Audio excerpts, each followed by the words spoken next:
How to import wallet to BunkBoot.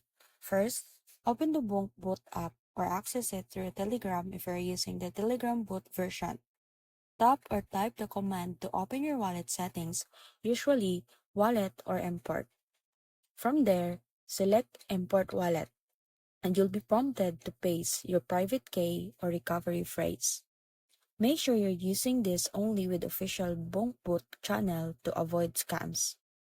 Once pasted, confirm the import and BunkBoot will instantly recognize your wallet and sync your balances. You should now see your Sol, Bunk, and other token inside the interface. From here, you can start trading, tipping, or managing your assets through BunkBoot.